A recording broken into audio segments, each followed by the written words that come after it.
आदाब नाजरीन, मिली डाइजेस्ट में आपका इस्तकबाल है। मैं आपका मेज़बान मुबारक उमरी। जमीयत उलमाए हिंद ने उत्तर प्रदेश के आजमगढ़ में तहफ़्फ़ुज़ मदारिस कॉन्फ्रेंस का इनेकाद किया, जिसमें हुकूमत की जानिब से मदारिस को बंद करने या उन्हें गिराने के लिए भेजे गए मनमानी नोटिस के खिलाफ सख्त मौक़िफ़ इख्तियार किया गया। कॉन्फ्रेंस से खिताब करते हुए जमीयत उलमाए हिंद के सदर मौलाना अरशद मदनी ने कहा कि ये प्रोग्राम किसी जश्न के लिए नहीं बल्कि मदारिस के तहफ़्फ़ुज़ के लिए मुनाक़िद की गई है।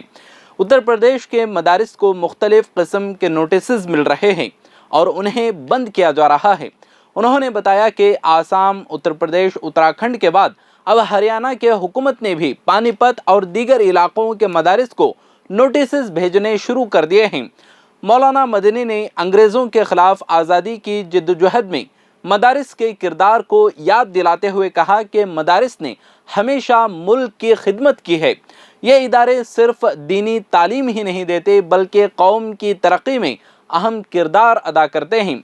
उन्होंने ज़ोर देकर कहा कि हम मदारिस के ख़िलाफ़ किए जाने वाले किसी भी कार्रवाई की ज़िंदगी के आखिरी सांस तक मुखालफत करेंगे।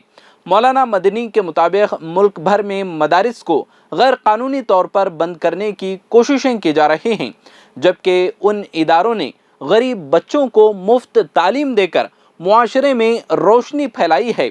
उन्होंने सवाल उठाया कि क्या सिर्फ मदारिस ही गैर कानूनी हैं?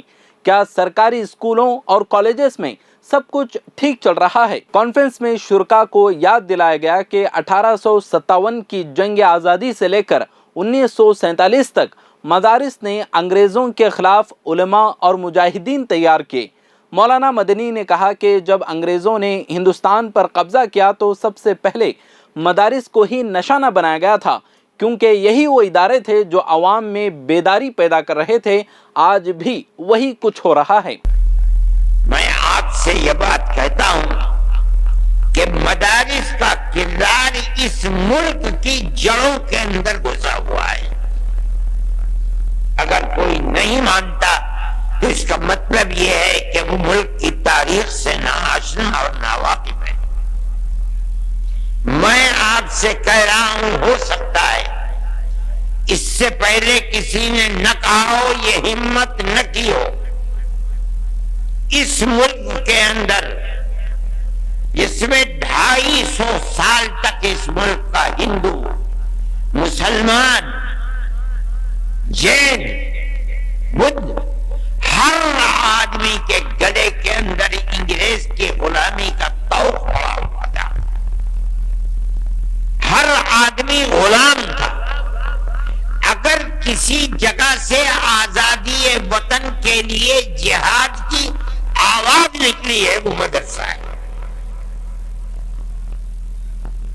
सबसे पहला आदमी 1803 के अंदर जिस दिन अंग्रेज ने कहा कि मुल्क बादशाह का और जनता अल्लाह की, लेकिन हुकूमत आज से ईस्ट इंडिया कंपनी की है, सबसे पहली आवाज इस बात की कि मुल्क गुलाम हो गया और आजादी वतन के लिए जिहाद करना हर मुसलमान और हर हिंदुस्तानी का फर्ज है।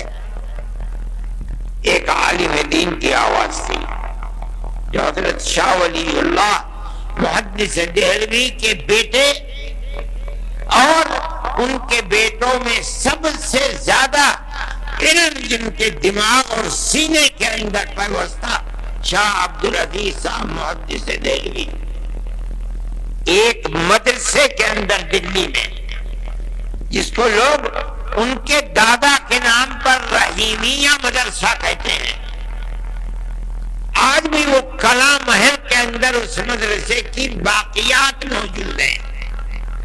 उस मदरसे से आवाज निकली थी कि मुल्क गुलाम हो गया, हिंदू गुलाम है, मुसलमान गुलाम है, अक्सरियत गुलाम है, अकलियत गुलाम है। हमें जिहाद आजादी करना हमारा मददी तरीका है। मदरसे का ये किरदार है। उस मदरसे को लुटवा दिया गया। नाम और निशान मिट गए, लेकिन शाह अब्दुल अजीज साहब को जहर दे दिया गया, दिल्ली से निकाल दिया गया। लेकिन वो ऐसा मर्द मुजाहिद था कि सब कुछ बर्दाश्त किया, मगर इससे पीछे नहीं हटे। ये एक मदरसे से निकलने वाली आजादी। मैं कहता हूं कि आज जिन मदरसों के अंदर ताले लगाए जा रहे हैं, यही मदरसे थे। सबसे पहला मदरसा दिल्ली का मदरसा था, जिसने गुलामी के खिलाफ आवाज निकाली और इतने बड़े बड़े अफराद को पैदा कर दिया, जिन्होंने 150 साल की मेहनत के बाद मुल्क को आजाद करा दिया। मैं कहता हूं मेरी समझ में नहीं आती, आज उन मदरसों को ये कहा जाए कि ये दहशतगर्दी का अड्डा है। जो पढ़ाया जा रहा है वो दहशतगर्दी पढ़ाई जा रही है। इसका मतलब है कि वो ऐसे जाहिल और बेवकूफ हैं कि उन्हें मुल्क की तारीख का कुछ पता नहीं। फिर आप दूसरी जो सबसे बड़ी चीज है वो मसाजिद के ऊपर बुलडोजर चलाए जा रहे हैं, जाहिल लोग नहीं जानते। हजरत शाह अब्दुल अजीज साहब ने मरकज मस्जिद को बनाया था। जमीयत-ए-उलमा हिंद ने ऐलान किया है कि वो अदालतों और अवामी एहतजाज के जरिए मदारिस के खिलाफ इक़दामात को चैलेंज करेंगे। मौलाना मदनी ने तमाम मकतबे फ़िक्र के लोगों से अपील की कि वो इस तहरीक में शामिल हों। कॉन्फ्रेंस में मौजूद दीगर उलमा ने भी हुकूमत पर तनकीद करते हुए कहा कि ये इक़दाम मुसलमानों के खिलाफ डिस्क्रिमिनेशन पर मबनी है। उनका कहना था कि अगर मदारिस में कोई खामी है भी तो उसे दुरुस्त करने के बजाय उन्हें ख़त्म करने की कोशिश की जा रही है। जब आज़ादी में मुकम्मल आज़ादी की तहरीक पेश करने वाली जमीयत-उल-उलमा थी कि अंग्रेज मुल्क छोड़ दो, हमको मुख्तसर आज़ादी, मशरूत आज़ादी नहीं चाहिए, तो ये तजवीज़ सबसे पहले इस इजलास में पेश की गई थी। उसकी सदारत कर रहे थे अल्लामा अनवर शाह कश्मीरी रहमतुल्लाह अलैह। फिर और आगे बढ़िए, तजवीज़ जब असेंबली और पार्लियामेंट में पेश की गई तो ये लाने वाले थे मौलाना हसरत मोहानी रहमतुल्लाह अलैह। और जब तन मन धन की कुर्बानियां देनी हुई तो सबसे आगे अपने हाथ में आजादी का झंडा लेके चलने वाले थे शेखुल हिंद महमूद हसन देवबंदी रहमतुल्लाह अलैह। आज इस बदनसीब मुल्क की सरजमीन पे हमको मदरसों के तहफ्फुज के लिए कॉन्फ्रेंस करनी पड़ रही है। इस दौर को किन अल्फाज में ताबीर किया जाए? आजादी हमने दिलवाई, जेल की कोठरियां हमने आबाद की, हिंदुस्तान का बड़े से बड़ा लीडर, उसे आजादी की पादाश में सजा हुई है, मुल्क के अंदर की जेल में हुई है।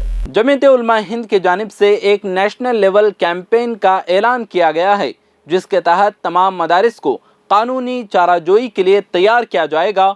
अवामी सतह पर एहतजाजी मुहिम चलाई जाएगी और मीडिया और समाजी प्लेटफॉर्म्स पर इस मामले को उठाया जाएगा। साथ ही कॉन्फ्रेंस के इख्तिताम पर एक करारदाद भी पास की गई, जिसमें सेंट्रल और स्टेट गवर्नमेंट से मुतालबा किया गया कि वो मदारिस के खिलाफ एक तरफा कार्रवाई रोकें और उन्हें तालीमी इदारों के तौर पर तस्लीम करें। बताया जा रहा है कि ये कॉन्फ्रेंस एक वाज़ेह पैगाम दे गई कि मदारिस की बंदिश को खामोशी से कबूल नहीं किया जाएगा। अब देखना यह है कि हुकूमत इस पर क्या रद्द-ए-अमल ज़ाहिर करती है।